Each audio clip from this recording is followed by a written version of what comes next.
Estamos leyendo el libro de En pos de la santidad de Jerry Bridges. Por cuanto Dios es santo, aborrece el pecado. La palabra aborrecer es tan fuerte que no nos gusta usarla. Reprendemos a los chicos cuando nos dicen que odian a alguien, mas cuando se trata de la actitud de Dios hacia el pecado, solo una palabra fuerte como esta transmite adecuadamente el concepto correspondiente.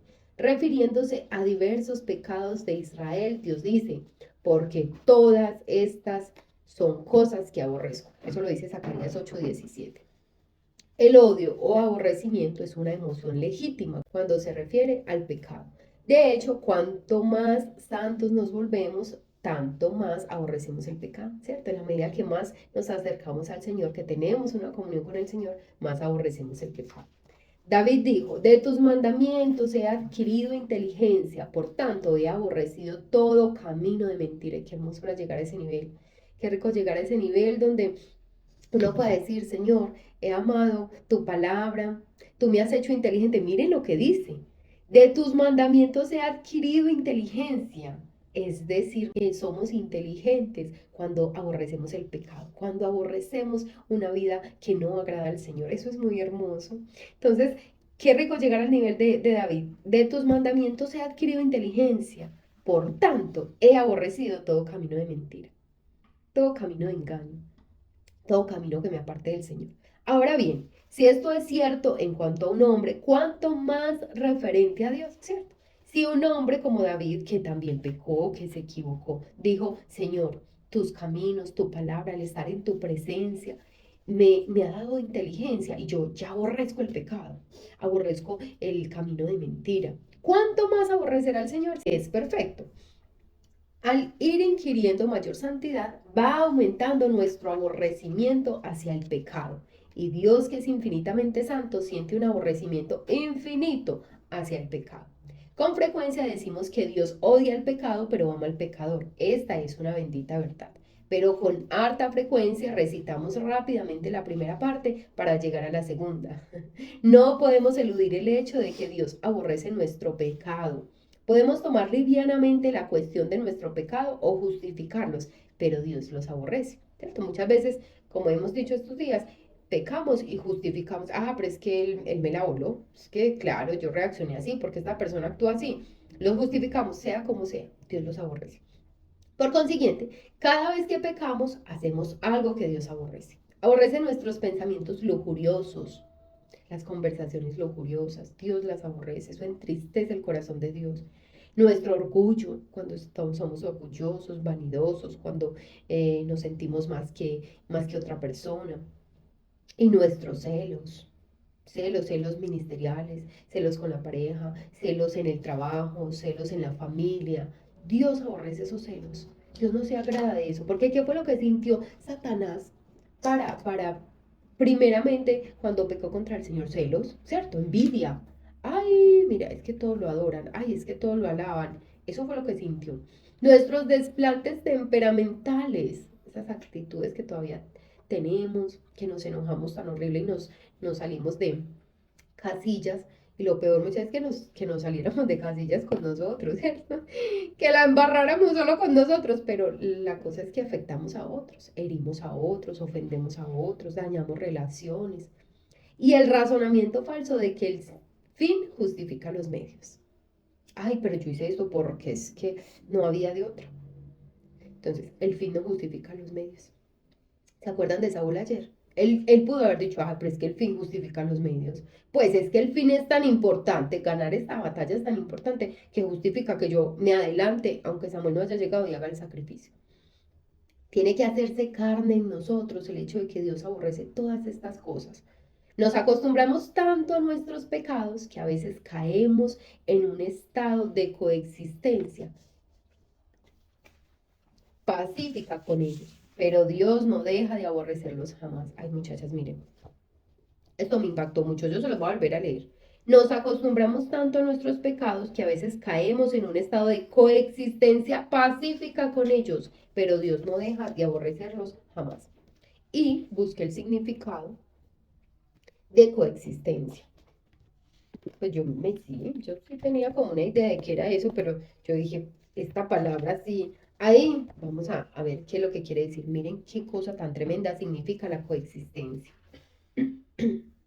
La coexistencia implica respeto mutuo, tolerancia y aceptación de las diferencias entre las partes involucradas. Puede aplicarse en diversos contextos como la convivencia de personas de distintas nacionalidades en un mismo país, la interacción entre distintas religiones en una sociedad plural o incluso en la relación entre seres humanos y el medio ambiente, donde se busca un equilibrio de sostenibilidad. Y eso es tremendo.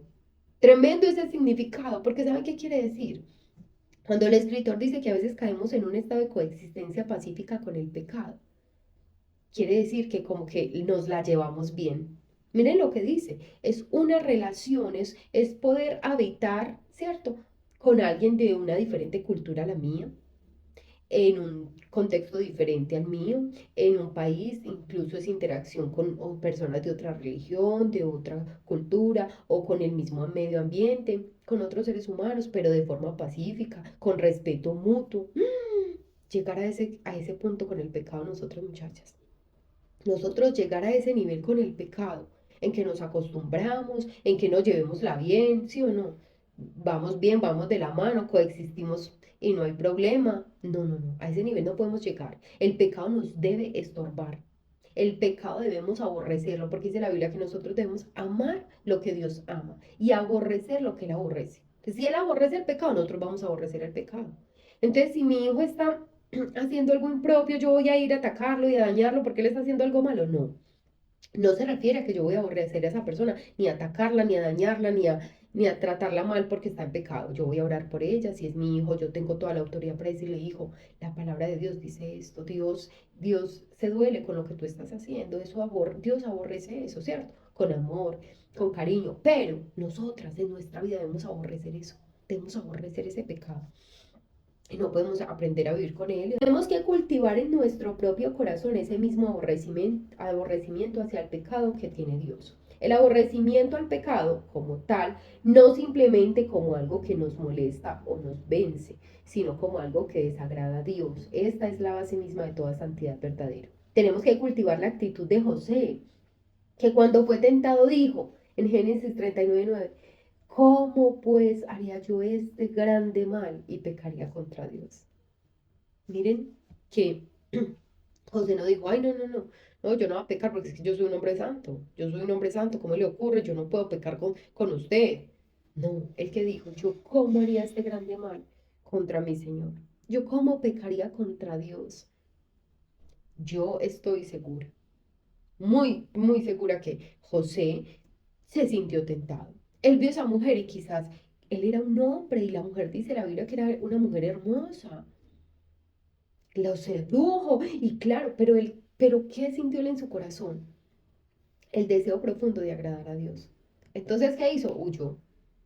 Muchas veces tú y yo no tenemos que pararnos ahí todas firmes, hacerle frente al pecado. Lo que tenemos que hacer es correr, correr para que no caigamos en la tentación.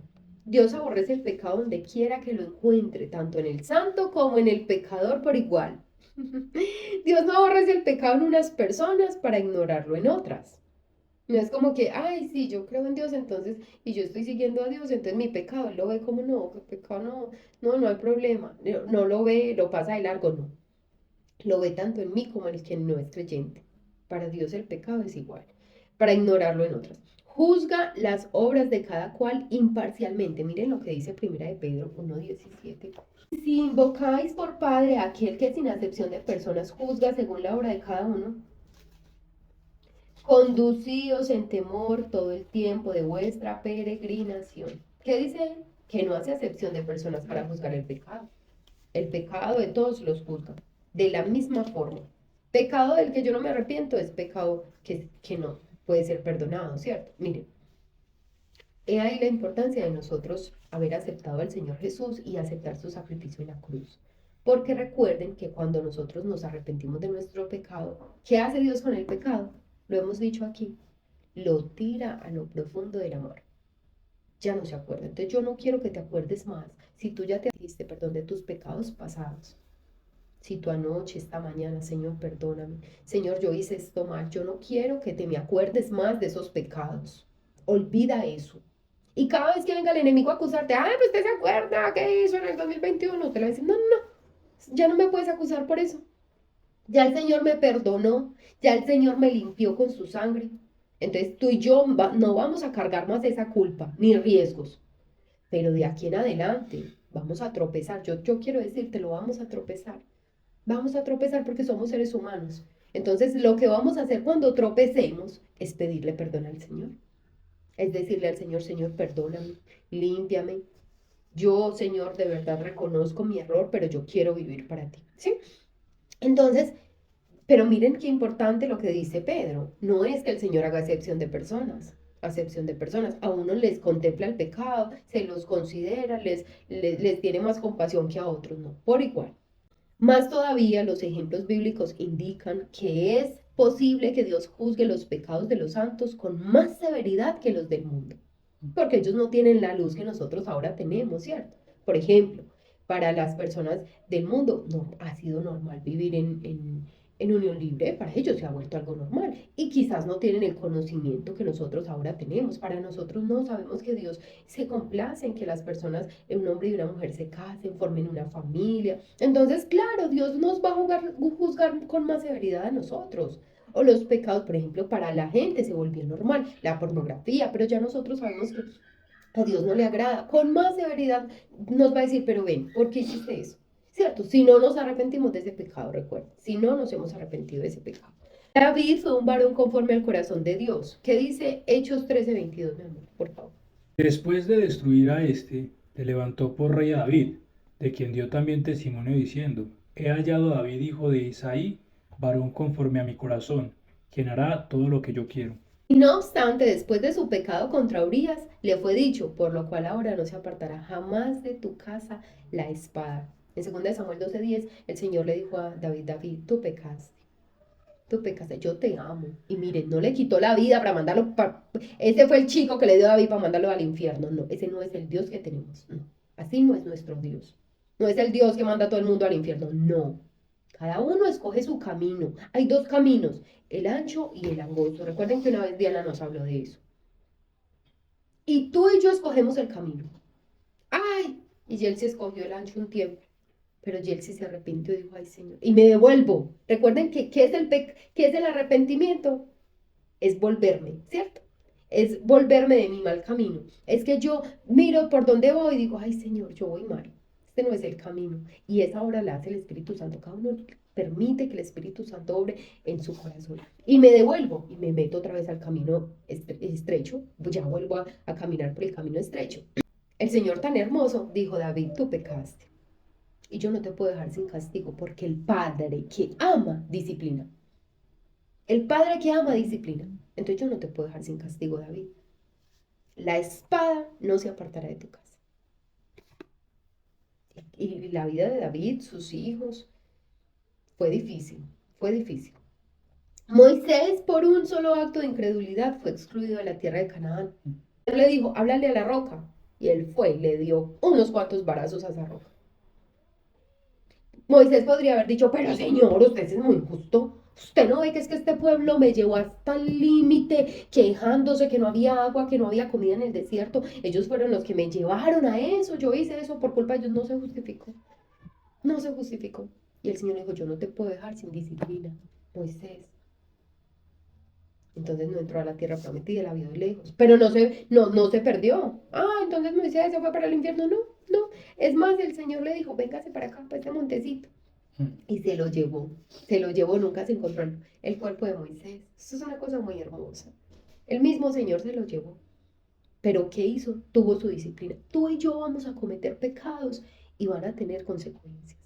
Por eso la importancia de nosotros estar en continua relación con el Señor, muchachas, porque miren, quiero decirles, el nivel del pecado baja.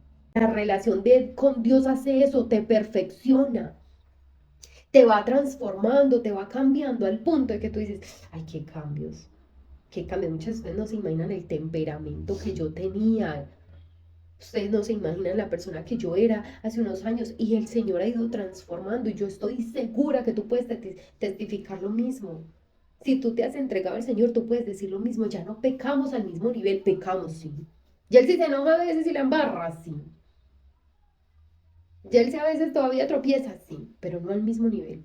No al mismo nivel, porque ¿sabes qué? Yo ya tenemos un corazón que es sensible a Dios. Entonces no nos sentamos a maquinar el pecado. Yo antes sí me sentaba. Ay, Dios mío. Yo era una maquinadora de maldad, muchachas. Era una cosa tremenda. Gloria a mi Señor por haberme encontrado. Sino, ¿qué sería de mí ahora? Y claro, me sentaba a maquinar el mal. ¿Cómo hacía el mal? Ya no. Ya el mal, cuando cometemos un error es porque tropezamos, somos seres humanos, pero no porque lo planeamos. Y en eso es en lo que se agrada el Señor. Claro, el Señor aborrece lo que ya Él se hizo mal. Ahora, claro, pero Él sabe que ya se esfuerza por agradarme y tropieza porque es un ser humano. Entonces llega el Señor Jesús, ven, hija, ven, yo te levanto. Así va, así pasa con nosotros. A pesar de sus muchos años de servicio fiel, ¿cierto? Ay, pero Moisés todos los años que sirvió tan fiel y a pesar, a pesar de que nosotros llevamos mucho tiempo, podemos tropezar. Y nuestro tropiezo puede tener consecuencias. Un enojo puede tener menos consecuencias que otro. ¿Cómo le hago yo para que el impacto de los tropiezos que yo tenga sean menores? En comunión con el Señor. Porque vas a ir subiendo de nivel y bajando el nivel del pecado. Jonás, por su desobediencia, fue arrojado a la horrible prisión en el vientre de un pez gigante, donde estuvo 3 días y 3 noches a fin de que aprendiera a no huir del mandato divino. Ay, hermoso, muchachas. Yo sé que a veces nos duele mucho la corrección, pero debemos aprender a amarla, porque esa es una expresión de amor. Me dan ganas de llorar. Yo soy muy chillona, pero eso es una expresión de amor maravillosa. Porque Él nos dice, es que yo no te puedo dejar así. Si tú amas a tu hijo, tú lo corriges porque tú no quieres que sea un malcriado, una malcriada, que nadie se lo aguante, que nadie se la aguante. No, tú quieres un hombre de bien, una mujer de bien. Que si tú faltas, cualquiera diga, yo me quedo con ese niño, yo me quedo con esa niña. Así es nuestro Señor. Él quiere hacernos personas de bien, personas santas, perfeccionar su obra en nosotros, cumplir su propósito con nosotros. Entonces nos va a disciplinar, claro, pero por amor. Nos disciplina por amor. Puro amor es eso.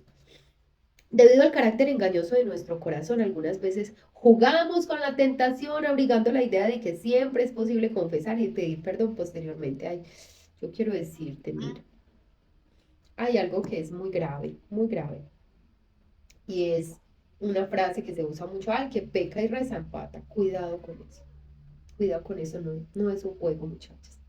Vivir para el Señor no es un juego. Mucho cuidado, no es como que yo hago algo y después confieso que lo hice y ya, ¿cierto? Y ya el Señor me perdona, no, muchachos. Porque Dios conoce nuestro corazón. Él sabe cuándo realmente nos tropezamos sin querer, involuntariamente, o cuando realmente estamos pecando y después como que creo, no, yo ya después me arrepiento y ya no pasa nada, no. No podemos. No podemos jugar. Dice la Biblia, qué cosa terrible, horrible, horrorosa es caer en manos de un Dios vivo, un Dios que lee nuestros pensamientos. Yo no sé qué les voy a decir en 2 segundos, pero Él ya lo sabe. Él ya lo sabe, lee tus pensamientos. Miren, cuando el Señor nos mira, es como si nos desnudara. Piensa, quiero que te imagines, el Señor te mira y es como si te quitara la ropa, la piel, los músculos, los tendones, los huesos, todo. Lee nuestros pensamientos, conoce nuestro corazón. Hasta hoy tú has usado esa frase, que peca y reza empata. No, el domingo vamos a la iglesia. Miren lo que dice Isaías 65:24. Y antes que clamen, responderé yo. Mientras aún habla, yo habré oído. A mí me encanta una historia de un rey. Ay, pero es que no me acuerdo qué rey. Eso fue en el tiempo del profeta Eliseo. Entonces resulta que hay un rey planeando contra Israel. Ay, vamos a hacer esto contra Israel. Se le desbarataban los planes. Y entonces le dice ese rey a uno de sus consejeros, pero ¿qué pasa? Pues, ¿será que tenemos algún infiltrado que les está dando información al pueblo de Israel? Es que miren. Y le dice, no, señor, ¿sabe qué es lo que pasa? Ay, yo amo esto. Le dice, imagínese que ellos tienen un profeta, un varón de Dios. Y cuando usted se va para su habitación a hacer planes, el Señor, el Dios de ellos, les revela los planes que usted está haciendo. Eso es hermoso. Eso es hermoso, este rey se iba, claro, miren, y además que hacía toda la estrategia para acabar con Israel. Y planeaba solas, en su habitación, con la puerta cerrada, quizás a oscuras, que nadie me escuche. Pero el Señor estaba ahí. ¿Ves tú qué es lo que estás planeando? El Señor le decía, vea, Eliseo, van a hacer esto, esto, esto. Y el varón de Dios iba y le decía al rey de Israel, cuidadito, pues miren, estos son los planes. Muchachas, ese es nuestro Dios. Y eso nos debe generar temor y temblor, pero también una fascinación por Él. Una fascinación porque Él todo lo ve, porque Él todo lo escucha. ¿Qué Dios tan poderoso tenemos? Ese es el Dios tan poderoso que tenemos. Vamos a orar. Amado Señor, muchas gracias por tu palabra. Ay, Señor, es muy maravilloso saber que tú eres un Dios tan poderoso, que nos ves, que nos escuchas. Señor, eso nos intimida, mi rey. Eso nos intimida, pero también nos llena de una fascinación por ti, Señor. Eres hermoso, mi Señor, eres hermoso. Y yo sé que tú aborreces nuestro pecado, el pecado, Señor, tú lo aborreces, pero también eres un Dios tan compasivo que tú conoces nuestro esfuerzo, mi Señor, por seguir tus pisadas. Aquí estamos, Señor. Estas mujeres no han desmayado, hemos permanecido, estamos paradas en la brecha, Señor, en la línea de batalla. Aquí estamos, a pelear por la bendición, a seguir luchando, a seguir esforzándonos, a caminar, a hacer tu voluntad. Ese es nuestro deseo más profundo. Señor, límpianos, Señor, santifícanos. Señor, ayúdanos en nuestras debilidades. Tú sabes todo lo que tenemos para hacer hoy, Señor. Y yo te pido en el nombre de Jesús que tu gracia sea con cada una de nosotras. Señor, que cada una de estas maravillosas mujeres vea tu gloria, vea tu poder, vea tu respaldo, vea tu mano, Señor, con ellas. Bendice la obra de sus manos. Señor, en cualquier situación que tengan que enfrentar, en cualquier decisión que tengan que tomar, en cualquier cosa que necesiten, yo te pido que ellas te vean, Señor. Gracias por estar aquí, gracias por ser nuestro Dios, gracias porque tenemos un Dios vivo que nos oye, nos responde, nos atiende. Gracias, Señor, gracias. Te alaba y te bendice nuestra alma. Y a ti te damos toda la gloria y la honra en el nombre de Jesús. Amén.